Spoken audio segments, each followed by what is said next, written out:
Palanpur Kanubhai Mehta hall ખાતે બનાસકાંઠાના સાંસદ જ્ઞાનીબેન ઠાકોરનો સન્માન સમારંભ યોજાયો।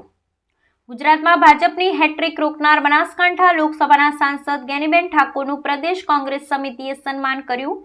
જિલ્લા કોંગ્રેસ સમિતિએ કેળા અને સુખડી વડે જ્ઞાનીબેન ઠાકોરને તોડી અને તેમનું સન્માન કર્યું હતું। જો કે પ્રદેશ કોંગ્રેસ પ્રમુખ શક્તિસિંહ ગોહિલ બેંક અને ડેરી પર પ્રહાર કર્યા હતા, તો જ્ઞાનીબેન ઠાકોરે વહીવટી તંત્ર પર પ્રહારો કર્યા હતા।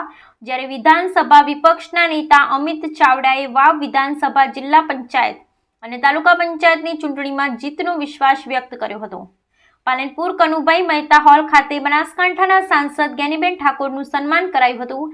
આજે યોજાયેલા સન્માન કાર્યક્રમમાં એઆઈસીસીના પ્રભારી મુકુલ વાસનિક, ગુજરાત પ્રદેશ કોંગ્રેસના અધ્યક્ષ શક્તિસિંહ ગોહિલ, વિધાનસભા વિરોધ પક્ષના નેતા અમિત ચાવડા સહિત કોંગ્રેસના પ્રદેશ અગ્રણીઓ આ કાર્યક્રમમાં હાજર રહ્યા હતા।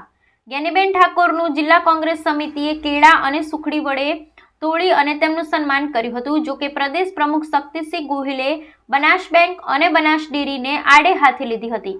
તેમણે કટાક્ષ કર્યો હતો અને કહ્યું કે બનાસ ડેરીના ચેરમેન શંકર ચૌધરીને જાહેરમાં કહું છું કે જો બનાસ ડેરીના આ સ્થાપક ગલબા કાકાને સાચી શ્રદ્ધાંજલિ આપવા માંગતા હોય તો લોકસભા ચૂંટણી લડેલા અને ગલબા કાકાના પૌત્રી રેખાબેન ચૌધરીને બનાસ ડેરીના ચેરમેન બનાવે। સાથે સાથે સાંસદ જ્ઞાનીબેન ઠાકોરે પણ તેમના સન્માન બદલ પ્રદેશ કોંગ્રેસ સમિતિ અને જિલ્લા કોંગ્રેસ સમિતિનો આભાર માન્યો હતો। તો જ્ઞાનીબેન ઠાકોરે કહ્યું કે ચૂંટણીમાં વહીવટી તંત્ર એક તરફ હતું અને કોંગ્રેસ એક તરફ હતી, પરંતુ લડી અને જીત્યા એ મોટી વાત છે। જો કે પ્રદેશ કોંગ્રેસ સમિતિ જે જ્ઞાનીબેનનું સન્માન કર્યું છે તે જોતા લાગી રહ્યું છે કે ગુજરાતની કોંગ્રેસની સત્તાની લગામ જ્ઞાનીબેનના હાથમાં આવે તેવું નિવેદન જ્ઞાનીબેન ઠાકોરે હાસ્યમાં કર્યું હતું। જો કે વિધાનસભા વિપક્ષ નેતા અમિત ચાવડાએ કહ્યું હતું કે જ્ઞાનીબેન ઠાકોરની જીત બાદ ખાલી પડેલી વાવ વિધાનસભાની બેઠક, જિલ્લા પંચાયત અને તાલુકા પંચાયતની ચૂંટણીમાં કોંગ્રેસનો વિજય થશે। જે પ્રકારે સાંસદ જ્ઞાનીબેન ઠાકોર બનાસકાંઠા લોકસભા જીત્યા છે અને ત્યારબાદ કોંગ્રેસમાં આત્મવિશ્વાસ ભરપૂર છે। જો કે અમિત ચાવડાએ પણ આવનારી ચૂંટણીઓમાં જીતનો વિશ્વાસ વ્યક્ત કર્યો હતો। બનાસકાંઠાની જનતાનો આભાર માનવા માટે જિલ્લા કોંગ્રેસ સમિતિ આયોજન અને એમાં ખાસ કરીને પ્રદેશનું નેતૃત્વ હાજર રહીને બનાસકાંઠા જનતાનો આભાર માન્યો છે અને એમને ખૂબ રાજીપો બનાસકાંઠાની જનતાએ એ કોંગ્રેસ પાર્ટીને સમગ્ર રાજ્યની અંદર અને દેશની અંદર કોંગ્રેસ પાર્ટી ધારે તો ભારતીય જનતા પાર્ટીને હરાવી શકે છે, એટલે ખૂબ માવડી મંડળે બનાસકાંઠાની જનતાનો આભાર માન્યો છે। આવનાર સમયમાં જે બનાસકાંઠાની સમસ્યાઓ છે એ રાજ્યસભામાં રજૂ કરવાની થાય કે લોકસભામાં રજૂ કરવાની થાય, એ સડકથી સંસદ સુધી એ બનાસકાંઠાનો અવાજને, ગુજરાતનો અવાજને જે સમસ્યાઓ છે એ સરકાર સુધી પહોંચાડીને લોકોને ન્યાય અપાવવાનું કામ એ કોંગ્રેસ પાર્ટી કરશે।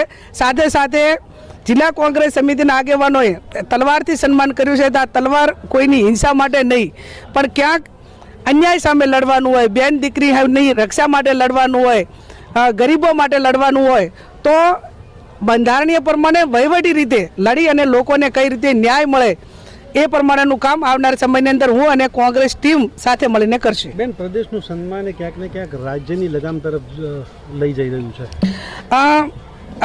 એ પંચાયતથી કરીને પાર્લામેન્ટ સુધી બનાસકાંઠાની જનતાએ મને મૂકી છે। ખૂબ મોટો સંતોષ છે।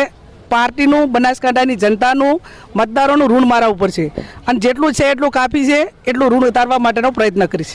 આંતરિક લોકશાહી છે, આંતરિક લોકશાહી અને અશિસ્ત વચ્ચે બહુ પાતળી ભેદરેખા હોય છે।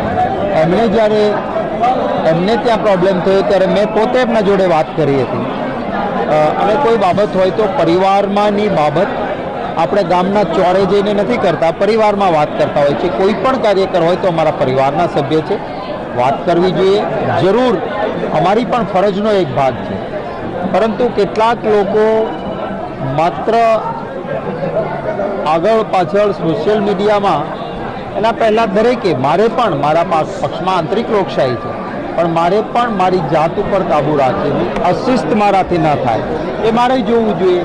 મને પણ મારા પરિવારમાં કંઈ કહેવું હોય તો મારા આગેવાનોને, રાહુલ ગાંધીજીએ કહ્યું કે મારા પાસે આવીને પણ લોકો ભાજપમાં આવું કરી જોવે, બીજે દિવસે એના ઉપર કેવા પગલાં ભરાય, પરંતુ કોંગ્રેસમાં અમારે ત્યાં છૂટ છે, વાત થતી હોય છે, પરંતુ અમારા સૌના ઉપર જવાબદારી છે કે આંતરિક લોકશાહીની આધાર નીચે પક્ષને નુકસાન થાય એવું જાહેર કૃત્ય મારા સહિત કોઈથી પણ ન થાય એ સૌએ જોવું જોઈએ।